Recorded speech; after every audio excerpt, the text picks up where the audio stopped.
Right. I mean, just in the restaurant business alone, Yeah. I would think the waste could be tremendous. Oh, yeah.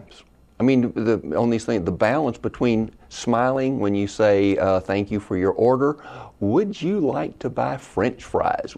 Because it's surprising how many industries also that one or two items are all the profit. In the fast food industry, may have changed since I was there, you made all the profit on the soft drinks and the French fries. In the restaurant business, a lot of times it's the liquor or the desserts. The difference on how much money that restaurant makes if the waitress does a good job and you and I order a dessert, whether we don't, huge difference in the profit they make on us that day.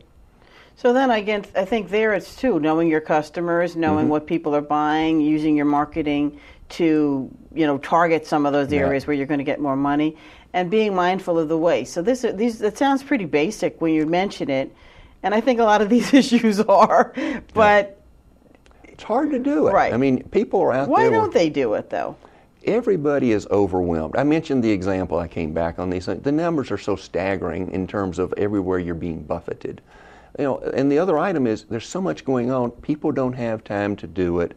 And what I have found also is problems don't just sort of raise their hand and say, I am a problem, please solve me. Yeah. You have symptoms. I use the analogy when I help companies, it's like you need a jackhammer to break through 2 or 3 floors of concrete, because CEOs don't know what's happening 2, 3, 4 levels below. They hope that the people below them know and what's going on, and you go down and you talk to the people down there. When it's not done right, these things blow up in your face immediately on these things with it. Again, the Layman brothers, just overnight. Right, causes are right. They closed. A lot of the big finance companies, the doors are closed. And a lot of good people of have lost their jobs. Yeah. A lot of people in this area came back and said, we did everything right. How come we didn't do this enterprise risk management? What is enterprise risk management? Yeah. Standard & Poor's and Moody's will tell your audience that they have to have that because it's going to be part of their credit rating. You're seeing a lot of ideas where people are saying do it, but it's such a hard concept. And that's why people say, Gary, we like what you did with these discussions just like this. It's let's get started. Let's do something. Yeah. And if you're the big, huge behemoth, it's like if you have everything and you've got all these quantitative models, put some common sense back at the end of the day. Bring in someone like yourself or myself to come in and give you a sanity check because you're so busy. There's so many things going out there. And who knows? Right.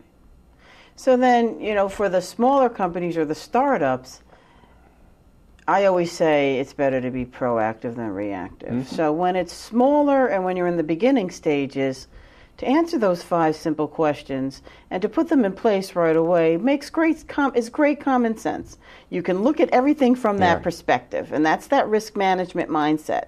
Exactly. You get out of, hey, I love what I'm doing, let's go out there and get customers, and you get into, okay, let's look at these 5 points and let's just keep checking in.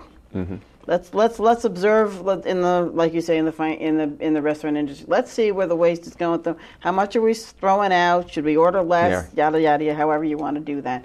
So that's with the smaller organizations that they really need to get that. The bigger companies then, where it gets so complicated and so convoluted, they don't even know where they're having problems. I mean, that's where you say is letting the symptoms go until they have a serious disease, so to speak. Well, I was surprised, since we're near White Plains, to hear the story I had never heard, that before IBM turned around, things were so tight on cash, they had a department that did nothing except find a way to get enough cash in to cover the payroll every other week. Yeah. And I thought, IBM is so big, they never have these problems. Yeah. And you hear 10 years later, because people let their eye off the ball, and no one wants to do this risk management, no one wants to do 6 months cash, and it's so crucial. Yeah. The people that do the basics are the ones that do well. And it's not that hard. You just have to say, part of my job is to run the business and do that, because it's too easy, the smaller company in particular, to spend all your time in the business and not on Yeah. the business. And I think a lot of companies too, from my, did some work with IBM years ago, just with, coaching employees through that massive downsizing that they went through. It's hard for companies to let go of how they see themselves. IBM was the company that, sent flowers to everybody who had an anniversary. They had jobs that were just giving people gifts. I mean, the tremendous amount of money that was spent on that. So at some point when you say, wait a minute, our computer industry is kind of changing here. We've got competition that's coming out of nowhere. We can't do this anymore. We have to rein this in and stop being sort of as paternalistic as we have been. And I think companies don't want to give that up. They have to let go sometimes of the goodies that they provide, employees and things like this. When people have to tighten their belts, as you say, and hunker down, companies don't want to let go of sometimes the perks. Well, and that's where someone like you or I, one of us, is needed, because it's easier for the outsider from afar to say something.